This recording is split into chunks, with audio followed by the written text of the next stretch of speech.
Hello everyone! Welcome to the first week of my songwriting challenge. This week we're doing lo-fi hip-hop beats that you can study/relax to. Thank you to William Grant for that suggestion, and if you have any more, pop them in the comments below and maybe I'll do them in a future week. I've got my tracks up here, so I'm just going to take you through everything that I've done and explain a little bit about it so that you can find out more about my process with the track and hopefully learn something. I should probably preface this by saying I've done a Calum Pearce version of a lo-fi hip-hop beat you can study/relax to, in that it's got a vocal part, it's got a verse, it's got two choruses really. So I've kind of done my version of one of these songs, but I hope that I've stayed true to what lo-fi hip-hop is all about. So as the YouTubers say, let's dive straight into it. It's probably best to start where I started, which was with piano. Now, every single lo-fi hip-hop beat that I listened to had piano in it pretty much, and the key when you're doing this is to have major seventh chords. Absolutely key. If you've got those, you've got lo-fi hip-hop. So I'll just play the beginning. There's two piano parts. So you hear the major seventh chords. So there's live piano, which is just my piano downstairs, and then there's a preset from Logic, classic electric piano, and then both of them have another key part of this on it, which is the isotope vinyl plugin. It's free if you want to get that, and you just drag the warp depth up to about 20-30%, and straight away that lo-fi feel, that little wobble, you know exactly what you're listening to. Something else that I thought was really important was most of these tracks have like a crackle or a hiss, some kind of noise underneath them basically. And I wanted to go along with that, but use rain instead, just because it's a little bit more melancholic. It just evokes something that's slightly more meaningful than just static noise. So in the background here, we just got a track with rain on it. That's me dragging it up so you can actually hear it. So that's underneath everything pretty much in the song. If you're going to do lo-fi hip-hop, you have to have some random man talking about something. Now, I at least wanted what the guy was talking about to be relevant to the thematic content of the song. So I've grabbed a man talking about how to survive a nuclear apocalypse. Let us face, without panic, the reality of our time. The fact that atom bombs may someday be dropped on our cities. It's from an instructional clip from 1951.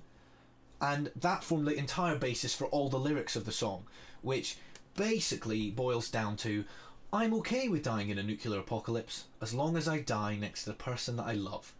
Which sounds a little bit morbid, especially when you get to the chorus.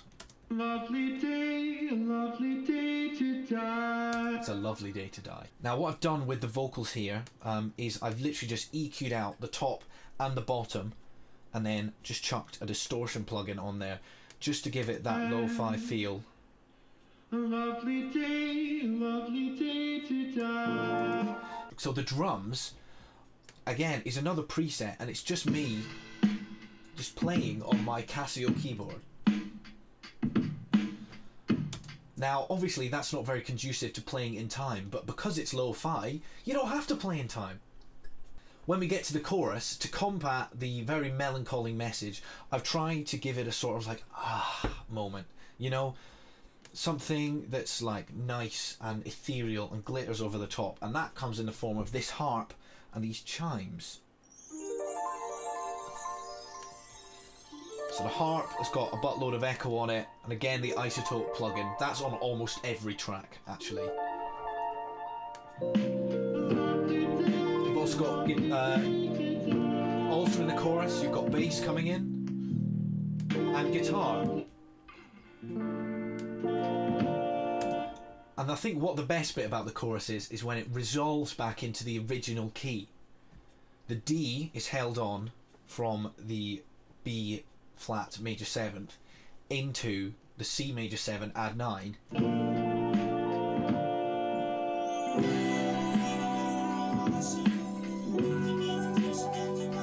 And then you come in there and you've got this vocoder. I've never used a vocoder before until this song, but I really like it.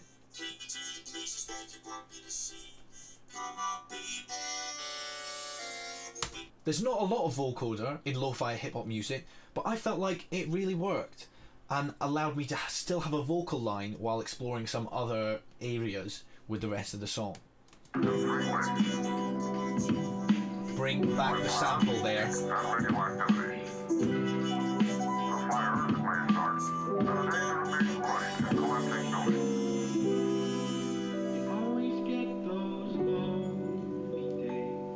In terms of arrangement, I've mainly just dropped things in and out because you can't have a big sweep up to a chorus.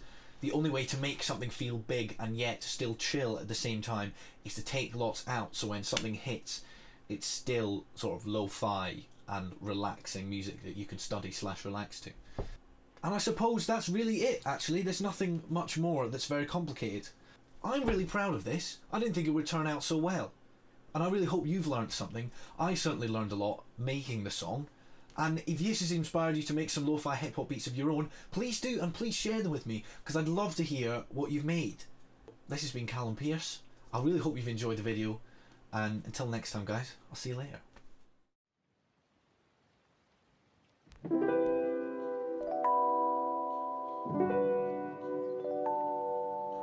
Let us face, without panic, the reality of our time. The fact that atom bombs may someday be dropped on our cities. And let us prepare for survival by understanding the weapon that threatens us. I don't see much chance for us of getting out alive. I am cool to just lay here if you are by my side. A lovely day to die. A lovely day to die. A lovely day to die.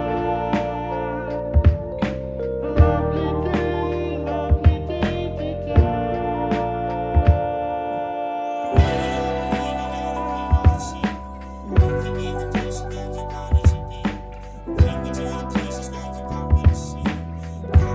An atom bomb destroys or injures in three ways: by blast, heat, and radioactivity. The fires it may start, and the danger of being crushed in collapsing buildings. You always get those lonely days when you don't wanna go outside.